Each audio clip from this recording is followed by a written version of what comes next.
Salve, citizens, and welcome back. Let's talk about things that you didn't know, top tips, if you will. We'll start off with an easy one. If chickens are chasing you around, you need to feed them. Or they're just going to follow you around like that, which is actually pretty cool. I like that feature quite a bit. But let's dive into a lot of the technical side of things that is just not really covered by the game. There's going to be a lot of time in the menus.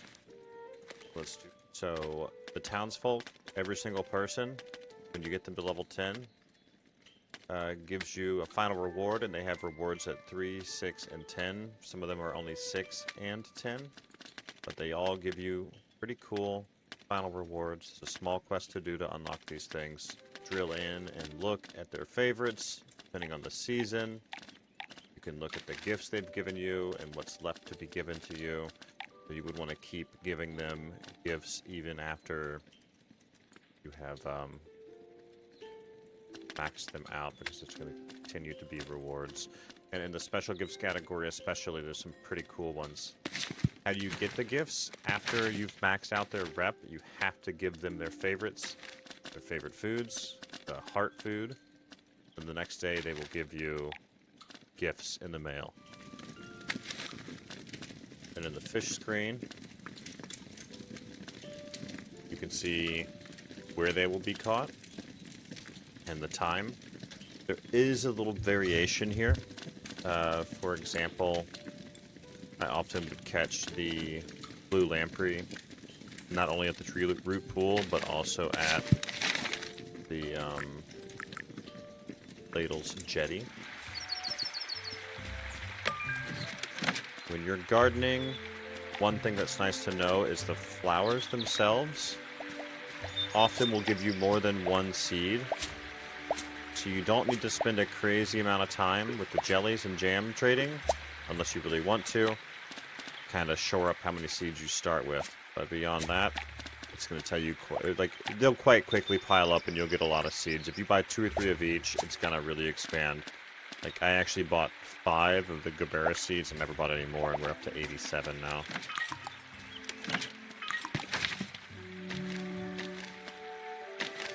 In the sense of companion planting, yes, you can go into your breakdown here, and it's going to tell you what plants well right there. So the shiny happy face is good, the sad face is bad. But you can also literally just go and grab the seeds, see here, and that shiny happy face will show up, and the sad face will show up pretty quickly as well.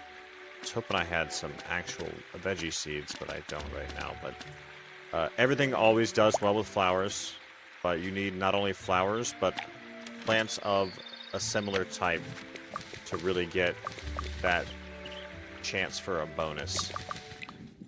If you're finding you have pantry storage space issues, make sure to grab out some of the lower ranked things. Like for fish, if you get to a point where you have a lot of 2 and 3 star fish, you're going to want to pull out those 1 stars and sell them. Then you're going to want to look at your crops, and if you have a bunch of certain things, I would sell some. There's reasons to not sell them all, and we'll cover that pretty soon. But some of these would make sense to offload if you have just too many stacks. And keep 1 stack of the 1 star, and then as many as you can of the 3, and a couple of the 2. But make sure you grab this, and you're selling some of it off as you can. And when you go to cook something, we're going to just do a jam because this is easy. Actually, I can't show it with just the jam. Okay, yeah, we can. So you've got the jam. It's just a 1 star. You take it to the saucepan. If you use a higher tier herb, like if this is a 1 star, don't waste a 3 star. But if you do a 2 star, you can see it's going to change that quality from 1 to 2 stars. So if it's a 2 and you need to take it to a 3 star, you would use a 3 star herb. If it's already a 3 star item, you can use a 1 star herb to change the flavor of that item, which is really important too. Speaking of which, that's back to the book, into recipes. The recipes will show you everything here, the best you've made, so on and so forth. Shows you all the cook tools, but the biggest thing is it shows you the potential flavor combos. You can do salty and spicy. You can do salty and sweet, sour and sweet, and bitter and sweet, but you can't do sour and spicy, and you can't do bitter and, or no, sour and salty, and then you can't do bitter and salty. So make sure you look at the flavor combos so you know how to combine things. The only way to get a 5-star recipe is you have to make a flavor combo to finalize that recipe itself. So when you go into town, you buy seeds from Farmer Cotton. You didn't know, you also buy all the different flower beds, planting beds from him. These change as the seasons go on and as you unlock higher levels just in the town level itself. And you can sell your items to him. I do most commonly sell to him because we're just set up here. You press R and E, it sells immediately as a full stack. And then selling flowers, as you can see. The flowers can sell for quite a bit. The club boards, as you get the club levels up, things are going to change quite a bit with the club levels. And then you're going to have the club boards that are going to show you just a lot more 3-star things to do. I think this is great.